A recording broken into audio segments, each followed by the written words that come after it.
Hello अस्सलाम वालेकुम बच्चों। आज का हमारा टॉपिक है simple harmonic motion and waves. Tenth chapter है आप लोगों का, टेंथ की बुक का first chapter simple harmonic motions and waves. Simple harmonic motion को समझने से पहले हम डिस्कस करते हैं कि वाइब्रेशन क्या होती है। वाइब्रेशन होती है किसी एक ही पॉइंट के इर्द गिर्द मूव करना। अगर ये एक ऑब्जेक्ट इस तरह मूव कर रहा है, एक ही पॉइंट के इर्द गिर्द टू एंड फ्रो मूव कर रहा है, तो इसको हम कहेंगे वाइब्रेशन। वाइब्रेशन की एक ख़ास टाइप को हम कहते हैं सिंपल हार्मोनिक मोशन। एक ख़ास टाइप जो सी सिंपल हार्मोनिक की है, वाइब्रेशन की है, वो है सिंपल हार्मोनिक मोशन। इसी को हम डिस्कस करेंगे। इसकी 3 एग्जांपल्स हैं। सबसे पहली एग्जांपल है हमारे पास मोशन ऑफ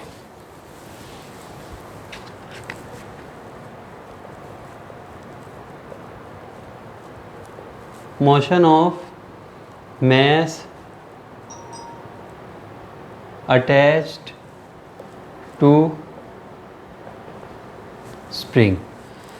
सबसे पहली एग्जांपल बच्चों, motion of mass attach to a spring. फ़र्ज़ किया कि कोई एक ऑब्जेक्ट मैस m जो कि अटैच है किसी एक स्प्रिंग के साथ, ये मूव नहीं कर रहा, ये स्टिल है, तो इसकी जो सी मूवमेंट है ये ज़ीरो है। जब हम इसको थोड़ा सा एक्सपेंड करेंगे, मैस पे हम फोर्स लगा के उसको थोड़ा उधर लेके आएंगे, तो जब हम इसको छोड़ेंगे तो क्या ये इसी जगह पे रहेगा? बिल्कुल नहीं, है इस जगह पे बिल्कुल नहीं रहेगा। ये दोबारा अपनी इस पोजीशन की तरफ वापस आएगा। ठीक है, ये दोबारा इस पोजीशन की तरफ वापस आएगा। फ़र्ज़ किया कि जो सी इसकी इनिशियल पोजीशन थी वो ओ थी, और जब हमने इसको एक्सपेंड किया तो उसकी जो सी एक्सपेंड होने के बाद ये एक्सट्रीम पोजीशन आई, इसको हम कहेंगे ए, और ये जो सी पोजीशन है ये बन जाएगी बी। तो ये 3 पोजीशंस आएंगी, और इसकी मीन पोजीशन है जहाँ पे ये स्टिल पड़ा हुआ था। ए जो सी पोजीशन है उसकी, ये वो पोजीशन है जहाँ पे हमने मैस को स्ट्रेच करके उसको यहाँ तक लेके आए हैं, और बी वो पोजीशन है जहाँ पे वो अपनी रिस्टोरिंग फोर्स की वजह से यहाँ पर दोबारा आया। तो अगर हम इसको ड्रा करें, तो जब हम इसको ड्रा करते हैं, ड्रा करने के बाद जो सी मीन पोजीशन है ओ को मैंने यहाँ तक ड्रा किया है, ए को मैंने यहाँ तक ड्रा किया है, और बी को मैंने यहाँ तक ड्रा किया है। इसको ड्रा करने के बाद आपको मैं एक चीज़ बताता चलूँ कि जब मैस को हमने यहाँ से लेकर यहाँ तक एक्सपेंड किया तो हमने उस पर एक फ़ोर्स अप्लाई की। उस पर एक फ़ोर्स अप्लाई करने के बाद वो यहाँ तक स्ट्रेच हुआ। फ़ोर्स किसके डायरेक्टली पोर्शन है? फ़ोर्स से बाकी चीज़ों को क्या फ़र्क पड़ रहा है? तो जितनी हमने फ़ोर्स अप्लाई की उतना ही ये डिस्टेंस x ज़्यादा होगा। जितनी ज़्यादा फोर्स अप्लाई कर रहे हैं उतना ही जो सा डिस्प्लेसमेंट है ये ज़्यादा होगा। जितनी ज़्यादा फोर्स उतना ज़्यादा डिस्प्लेसमेंट। आप फोर्स ज़्यादा लगाते चलें, ये डिस्प्लेसमेंट x ज़्यादा होता जाएगा। इस तरफ से नहीं बल्कि इस तरफ से भी ज़्यादा होगा, क्योंकि आप जितना इसको एक्सपेंड करेंगे वो दोबारा उतना ही वापस अंदर की तरफ वापस आएगा। तो फोर्स किसके डायरेक्टली प्रोपोर्शन है? डिस्प्लेसमेंट के। अगर मैं डिस्प्लेसमेंट को x से शो करूं तो मैं लिख सकता हूं F डायरेक्टली पोर्शन x। और इस की फोर्स की डायरेक्शन क्या होती है? इस फोर्स की डायरेक्शन जब ये यहाँ पर है तो ये कोशिश होगी इसकी कि ये इस मीन पोजीशन की तरफ वापस आ जाए, और जब ये वहाँ पे बी पोजीशन की तरफ आएगा तो इसकी दोबारा कोशिश होगी कि ये वापस अपनी मीन पोजीशन की तरफ आए। तो इन दोनों में से जिस भी एक्सट्रीम पोजीशन की तरफ मैस होगा उसकी कोशिश होगी कि वो दोबारा अपनी मीन पोजीशन की तरफ आता जाए। तो मीन पोजीशन पे ही इसकी डायरेक्शन है हर दफ़ा। तो जब उसकी डायरेक्शन मीन पोजीशन की तरफ है तो उस मीन पोजीशन के लिए हम उसको शो करेंगे कि F directly portion minus x। Minus show करता है बच्चों कि उसकी जो सी डायरेक्शन है मैस की वो कहाँ पे है? मीन पोजीशन की तरफ। F directly portion minus x, और आपको पता है जब डायरेक्टली पोर्शन का साइन हटाते हैं तो F is equal k minus x, F is equals to minus k x. Directly portion का साइन हटाने से बच्चों हमेशा कांस्टेंट आता है, तो F is equals to minus k x. ये हमारे पास फोर्स का फॉर्मूला बन चुका है, और इस फोर्स को हम नाम देते हैं रिस्टोरिंग फोर्स। रिस्टोरिंग फोर्स कैसे है ये मैं आपको भी समझाता हूँ। जब ये मैस अब मीन पोजीशन पे था, बगैर मूवमेंट के, इसमें किसी भी किस्म की फ़ोर्स नहीं थी, जब हमने इसको यहाँ से यहाँ तक एक्सपेंड किया तो उसमें जो सी फोर्स एक स्टोर हो चुकी है, बिल्कुल इसी तरह ही फोर्स स्टोर हो चुकी है। जब आप एक ऊंचाई पर जाएं, ऊंचाई पर जाने के बाद आपका नीचे आना बहुत आसान हो जाएगा। आप में वो जो सी फोर्स स्टोर हुई है वो है रिस्टोरिंग फोर्स। ऊपर जाना थोड़ा मुश्किल, नीचे जाना थोड़ा आसान। इसको इस सिंपल एग्जांपल में दे सकता हूँ रिस्टोरिंग फोर्स की। तो यहाँ पर जब हमने इसको एक्सपेंड किया है, ये यहाँ पर ए तक आया है, तो इसमें रिस्टोरिंग फोर्स ऐड हो चुकी है। अब ये रिस्टोरिंग फोर्स की वजह से ये दोबारा ओ पे आता है। ओ पर आकर उसको रुक जाना चाहिए, मगर वो रुकता नहीं है। वो अपने इनर्शिया की वजह से उसमें यहाँ पे वेलोसिटी गेन हो चुकी होती है। वो इस वेलोसिटी की वजह से दोबारा अपनी सेकंड एक्सट्रीम पोजीशन बी की तरफ वापस आता है। और इसी तरह ही जब वो यहाँ पर बी तक आ चुका है तो उसमें दोबारा रिस्टोरिंग फोर्स ऐड हो चुकी होती है, तो वो यहाँ पर दोबारा रुकता नहीं है। इस रिस्टोरिंग फोर्स की वजह से वो दोबारा मीन पोजीशन की तरफ आता है। और इसी तरह ही ये मूवमेंट जो सी है वो ए और बी के दरमियान में कंटिन्यू रहती है, वो जारी रहती है। रिस्टोरिंग फोर्स की जो सी इक्वेशन है F = -kx, जो कि शो करती है कि जितनी ज़्यादा रिस्टोरिंग फोर्स है, अगर रिस्टोरिंग फोर्स को ज़्यादा करते रहेंगे तो डिस्प्लेसमेंट भी क्या होता रहेगा, और ज़्यादा होता रहेगा। अगर हम F की वैल्यू यहाँ पे पुट करते हैं, F = ma, Newton's formula F = ma। अगर हम F की जगह उसमें वैल्यू पुट कर दें F = ma, तो वो इक्वेशन 1 बन जाएगी। F की जगह पे क्या आ जाएगा, F की जगह पे आ जाएगा ma -kx। m यहाँ पे मल्टीप्लाई हो रहा है, इधर आके क्या हो जाएगा, डिवाइड हो जाएगा। a = -k/mx। k भी कांस्टेंट है और मैस भी कांस्टेंट है। मैस तो चेंज नहीं ना होगा किसी भी तरह के ऑसिलेटरी मोशन में, जैसे मर्जी मूव हो, मैस तो कांस्टेंट रहेगा। तो ये सारा का सारा हिस्सा क्या बन जाएगा, कांस्टेंट। ये वाला हिस्सा माइनस के अलावा ये क्या बन जाएगा, कांस्टेंट। अगर कांस्टेंट को हटा के हम डायरेक्टली पोर्शन लगाएंगे तो इज इक्वल ख़त्म हो जाएगा। ये आ जाएगा a डायरेक्टली पोर्शन -x, जो कि शो करता है कि एक्सेलरेशन किसके डायरेक्टली पोर्शन होता है, डिस्प्लेसमेंट के, और इसकी डायरेक्शन क्या होती है, मीन पोजीशन की, जो कि माइनस डिस्क्राइब कर रहा है। माइनस क्या डिस्क्राइब करता है कि इसकी डायरेक्शन क्या होती है, हमेशा टूवर्ड मीन पोजीशन। अब इसका टाइम पीरियड क्या होगा, टाइम पीरियड का formula t = 2π √m/, a directly portion -x, यानी कि जितना ज़्यादा एक्सेलरेशन है उतना ज़्यादा उसका डिस्प्लेसमेंट है, और माइनस शो कर रहा है कि उसकी डायरेक्शन हमेशा क्या होती है, टुवर्ड मीन पोजीशन। इसका जो सा फार्मूला है टाइम पीरियड का, टाइम पीरियड वो दौरानिया होता है जिसमें वो अपना एक साइकिल मुकम्मल करता है। फ़र्ज़ किया कि उसने अगर यहाँ से स्टार्ट किया है मूव करना, ये इसकी मीन पोजीशन थी, तो वो जब यहाँ से होकर दोबारा अपनी मीन पोजीशन पे वापस आ जाएगा तो उसका एक साइकिल मुकम्मल होगा। इस साइकिल को मुकम्मल करने में जितना टाइम लगता है उसको टाइम पीरियड कहते हैं। टाइम पीरियड का फार्मूला होता है t = 2π √m/k। पाई की वैल्यू 3.14 है, ये कांस्टेंट है। m है इसका मैस, इस ऑब्जेक्ट का मैस जो कि वाइब्रेट कर रहा है टुवर्ड मीन पोजीशन, और k होता है कांस्टेंट। k जो सा होता है कांस्टेंट, वो डिपेंड करता है स्टिफनेस ऑफ स्प्रिंग के ऊपर। अगर ज़्यादा रिजिड होगा, ज़्यादा सख्त होगा, अगर स्प्रिंग तो k की वैल्यू ज़्यादा होगी। अगर वो कम हुआ, मतलब नरम हुआ, तो उसकी जो सी वैल्यू होगी k की वो कम होगी। k जो सा है वो कांस्टेंट है, जो कि डिपेंड करता है स्टिफनेस ऑफ स्प्रिंग के ऊपर। जी तो बच्चों, हमारे पास सिंपल हार्मोनिक मोशन की सेकंड जो सी एग्जांपल है वो है बॉल एंड बाउल सिस्टम। एक फ़र्ज़ किया हमारे पास बाउल है, उसमें एक बॉल रखी हुई है जो कि मूव नहीं कर रही, और ये स्टिल है। अगर ये स्टिल है तो इसमें डाउनवर्ड मूव एक्ट करने वाला जो सा वेट है और इसका जो सा रिएक्शन आर है, ये दोनों सेम हैं, तो इस वजह से ये मूव नहीं कर रही, ये रेस्ट पे है। ये एक्स्ट्रा बात है। अभी आपने जो सा समझना है वो ये है कि ये जो सा बॉल है वो बिल्कुल रेस्ट पे है, वो मूव नहीं कर रही। हमने उस पर एक फ़ोर्स लगाई, एक्सटर्नल फोर्स लगाई। एक्सटर्नल फोर्स से उसको हमने यहाँ तक पॉइंट 1 तक मूव कर दिया। जब हमने इसको पॉइंट ए तक यहाँ तक मूव कर दिया तो क्या आपके ख्याल में यहाँ पे रुकेगा? ये बच्चों यहाँ पे बिल्कुल भी नहीं रुकेगा, ये वापस इधर की तरफ आएगा, मीन पोजीशन की तरफ। ये इस मीन पोजीशन तक आने के बाद इसकी जो सी वेलोसिटी हो गई होगी वो यहाँ से मुकाबले यहाँ तक, इन सारे रास्ते के मुकाबले, सारे डिस्प्लेसमेंट के मुकाबले इसकी जो सी वेलोसिटी होगी वो यहाँ तक मैक्सिमम हो गई होगी। तो इस वेलोसिटी की वजह से और रिस्टोर ऑफ इनर्शिया की वजह से यहाँ तक रुकेगा नहीं, बल्कि फिर दोबारा इस पोजीशन पे आएगा, जिसको मैं सेकंड एक्सट्रीम पोजीशन बी का नाम देता हूँ और मीन पोजीशन को नाम देते हैं हम ओ का। यहाँ तक आने के बाद वो दोबारा अगेन इसमें जो सी फोर्स रिस्टोर हो गई है, इस रिस्टोरिंग फोर्स की वजह से वो मीन पोजीशन तक दोबारा आ जाएगा। तो इन 3 पोजीशन को हम डिस्कस करते हैं। सबसे पहले है हमारे पास ये 3 पोजीशंस, ये है extreme position, A B zone C हैं वो एक्सट्रीम पोजीशंस हैं और ओ जोन सी है वो मीन पोजीशन है। तो इसको हम डिस्कस करते हैं। सबसे पहले हम डिस्कस करते हैं मीन पोजीशन को।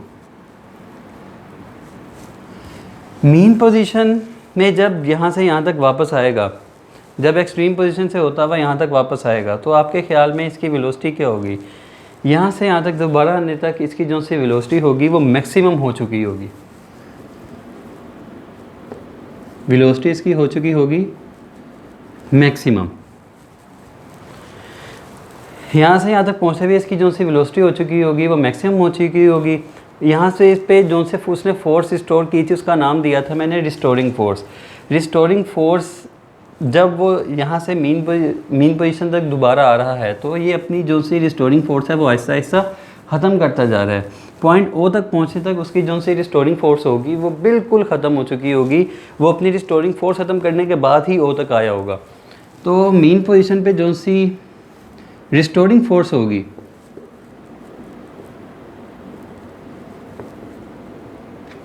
वो हो चुकी होगी 0 या मिनिमम। इसकी जो सी रिस्टोरिंग फोर्स हो चुकी होगी वो क्या हो चुकी होगी? मिनिमम। जबकि इस पॉइंट पे इसकी वेलोसिटी मैक्सिमम होगी। अच्छा, बात करते हैं दोनों एक्सट्रीम पोजीशंस की।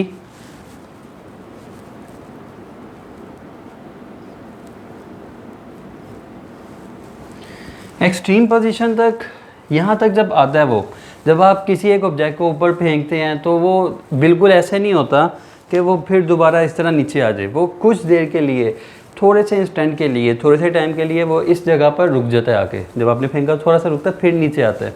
तो यानी कि ये दोनों वही एक्सट्रीम पॉइंट्स हैं। इस एक्सट्रीम पॉइंट्स तक आने तक वो थोड़ी देर रुकेंगे और उसके बाद नीचे आएंगे। तो एक्सट्रीम पॉइंट्स पे इनकी जो सी वेलोसिटीज़ होगी वो 0 होगी।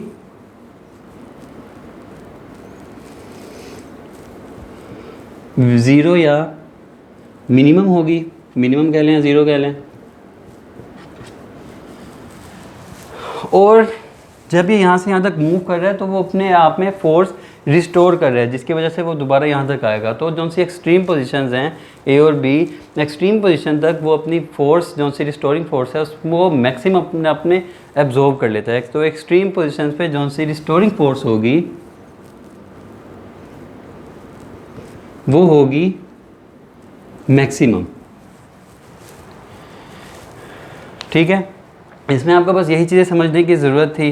मीन पोजीशन आपकी ओ थी और ए और बी पोजीशंस थी। मीन पोजीशन पे जो सी आपकी वेलोसिटी थी वो मैक्सिमम थी, जबकि रिस्टोरिंग फोर्स उसने यहाँ से यहाँ तक आने तक ख़त्म कर दी थी।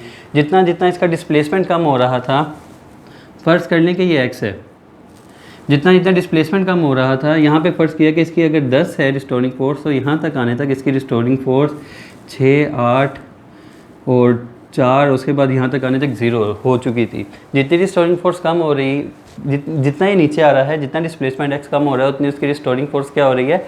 0। और इस पॉइंट पे 0 होगी इसकी रिस्टोरिंग फोर्स और वेलोसिटीज़ यहाँ पर 0 होंगी और यहाँ पे मीन पोजीशन पे क्या होगी? मैक्सिमम।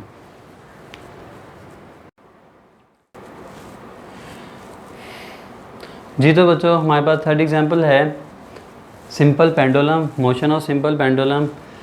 सिंपल पेंडुलम एक बॉब होता है, एक लोहे का बॉब या किसी मैसिव ऑब्जेक्ट का एक गोल बॉब होता है जो कि अटैच होता है किसी रस्सी से और इसको हमने यहाँ पे किसी फिक्स एंड से बांधा हुआ है, टाई किया हुआ है।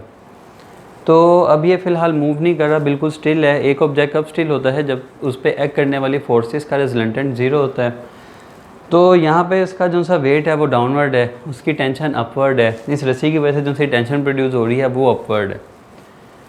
तो इन दोनों फोर्सेस की वजह से ये चूँकि डाउनवर्ड है, ये अपवर्ड है, ये ऐड होकर ज़ीरो हो जाएंगी। तो ये ओबोब यानी कि पेंडुलम क्या हो जाएगा, बिल्कुल स्टिल हो जाएगा, ये मूव नहीं करेगा। अगर हम इसको यहाँ तक लेकर आए हैं, पॉइंट ए तक लेकर आए हैं, इसको यहाँ से मूव करवा कर यहाँ तक, तो जब हम इसको छोड़ेंगे ये दोबारा अपनी मीन पोजीशन तक जाएगा और इनर्शिया की वजह से दोबारा अपनी फोर्स रिस्टोर करता हुआ एक नेक्स्ट पॉइंट पे आ जाएगा, जिसको मैं नाम दे रहा हूँ बी का। और ये यहाँ पे भी नहीं रुकेगा, ये इस तरह ही अपनी जो सी मोशन है वो कंटिन्यू करता रहेगा। तो ये है मोशन ऑफ सिंपल पेंडुलम। अब मैं बात करता हूँ कि जब ये पॉइंट ए पे है, जब पॉइंट ए पे है तो इसका जो सा वेट है, वेट किसके इक्वल होता है, वेट होता है W=mg, जिसमें जो बच्चों सिंपल हार्मोनिक मोशन में हमारे पास जो थर्ड एग्जांपल जो कि हम पढ़ेंगे वो है सिंपल पेंडुलम। सिंपल पेंडुलम क्या होता है, सिंपल पेंडुलम बना होता है किसी एक स्ट्रिंग के साथ हमने एक मैसिव ऑब्जेक्ट को टाई किया होता है। मैसिव ऑब्जेक्ट जो सा होता है वो हमारा में भी किसी मेटल का बना हो सकता है, मैसिव होता है ये। तो जब ये स्टिल पड़ा हुआ है, जब ये कि मूवमेंट नहीं कर रहा है, इसकी मूवमेंट ना करने की वजह ये है कि इसके में जो सा वेट एक्ट कर रहा है, वेट हमेशा एक्ट करता है डाउनवर्ड W, जबकि इसके ऑपोजिट में जो सी टेंशन है वो है अपवर्ड। ये वेट और टेंशन चूँकि इसकी डायरेक्शन ऑपोजिट है तो ये एक दूसरे को कैंसिल आउट कर देंगे, तो जो सा हमारा मैस होगा वो स्टिल होगा, वो मूव नहीं करेगा। अब जब हम इसको मूव करते हैं पॉइंट ए की तरफ, ये पॉइंट ए है, हमने इसको यहाँ तक मूव कर दिया है अगर, तो ये यहाँ पे जब हम इसको छोड़ेंगे तो ये इधर नहीं रहेगा, ये दोबारा वापस इधर की तरफ मीन पोजीशन की तरफ मूव करेगा और इनर्शिया की वजह से यहाँ पर रुकेगा नहीं, बल्कि एक extreme position, second extreme position B की तरफ मूव करेगा। और इसी तरह ही ये जो सा मोशन है ये कंटिन्यू रहेगा। अब हम बात करते हैं कि पॉइंट ए पे इसकी वैल्यूज़ क्या क्या होंगी मुख्तलिफ वेरिएबल्स की। तो वेट किसके इक्वल होता है, वेट हमेशा होता है mg, W=mg, जिसमें m होता है ऑब्जेक्ट का मास और g होता है ग्रेविटेशनल कांस्टेंट। तो इसमें जो सा वेट की जो सी डायरेक्शन होगी वो होगी डाउनवर्ड, और वेट की जो सी डायरेक्शन डाउनवर्ड है, इसके अगर हम परपेंडिकुलर कंपोनेंट्स बनाएं, परपेंडिकुलर कंपोनेंट्स दो बन जाएंगे इसके, एक ये बनेगा और एक ये बन जाएगा। इसके ये दो परपेंडिकुलर कंपोनेंट्स हैं, ये इसका परपेंडिकुलर कंपोनेंट का नाम बन जाएगा m।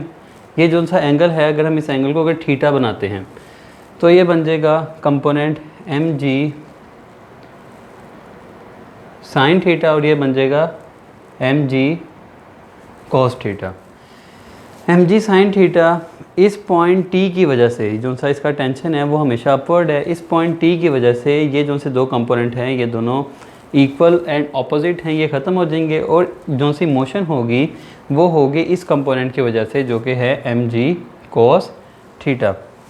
इस mg cos थीटा की वजह से यहाँ पे इस तरफ मूव करेगा और मीन पोजीशन तक आ जाएगा। मीन पोजीशन को हम नाम दिया हुआ है हमने ओ का, इस अपनी मीन पोजीशन तक आ जाएगा ओ तक, और इनर्शिया की वजह से यहाँ तक रुकेगा नहीं।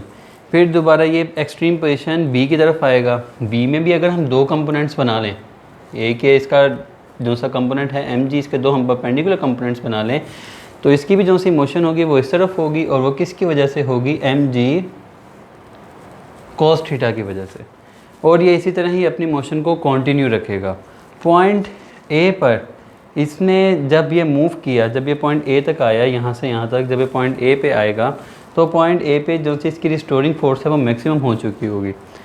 ए से ओ तक जाने तक ये अपनी जो सी रिस्टोरिंग फोर्स होगा वो आहिस्ता आहिस्ता ख़त्म करता हुआ ओ पॉइंट पे बिल्कुल ख़त्म कर देगा, और इनर्शिया की वजह से यहाँ पे रुकेगा नहीं। ओ पे इसकी जो सी वेलोसिटी होगी वो मैक्सिमम होगी, और जब ओ से दोबारा बी की तरफ मूव कर रहा होगा तो ये अपनी रिस्टोरिंग फोर्स ऐड कर रहा होगा। अगर फ़र्ज़ किया कि इसका जो सा यहाँ से यहाँ तक डिस्प्लेसमेंट है, यहाँ तक x है, अगर हमने डिस्प्लेसमेंट ज़्यादा कर दिया है तो रिस्टोरिंग फोर्स इसमें 2 ऐड हो गई है। इस तरह फर्दर ऑन ऐड होती जाएगी इसमें। जब वो अपने मैक्सिमम ये एक्सट्रीम पोजीशन पे आ जाएगा तो उसकी जो सी वेलोसिटी हो चुकी होगी वो यहाँ से यहाँ तक ज़ीरो हो चुकी होगी, मगर जो सी रिस्टोरिंग फोर्स है उसकी वो हो चुकी होगी मैक्सिमम। बी तक ये अपनी मैक्सिमम रिस्टोरिंग फोर्स एब्जॉर्ब कर चुका होगा। इस रिस्टोरिंग फोर्स की वजह से ये दोबारा होता आएगा। इसी तरह जो सा मोशन है ये कंटिन्यू रहेगा, जारी रहेगा। अच्छा, आपको मैं कुछ टर्म्स बताऊं। पहली टर्म अगर हम बात करें टाइम पीरियड की,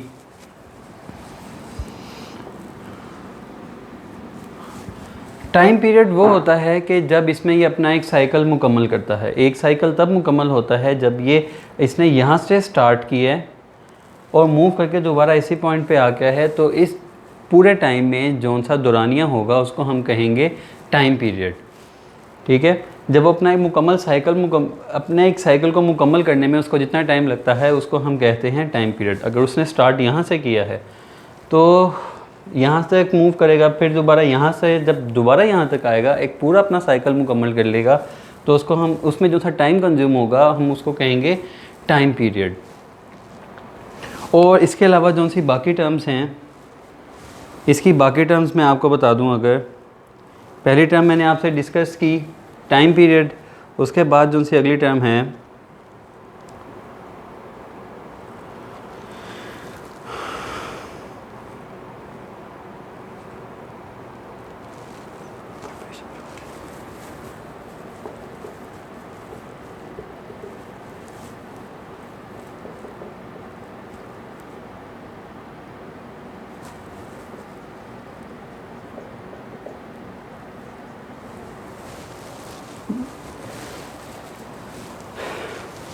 पहली टर्म जो से मैंने आपको डिस्कस की टाइम पीरियड। एक टाइम पीरियड वो दौरानिया होता है जिसमें अपना एक साइकिल मुकम्मल करता है। टाइम पीरियड का जो सा फार्मूला होता है वो होता है T = 1/2 पाई √L/G, जिसमें पाई की वैल्यू 3.14, L ये टोटल लेंथ को शो करता है कि इसकी लेंथ कितनी है, और G जो सा है वो ग्रेविटेशनल कांस्टेंट है जिसकी वैल्यू होती है 9.8।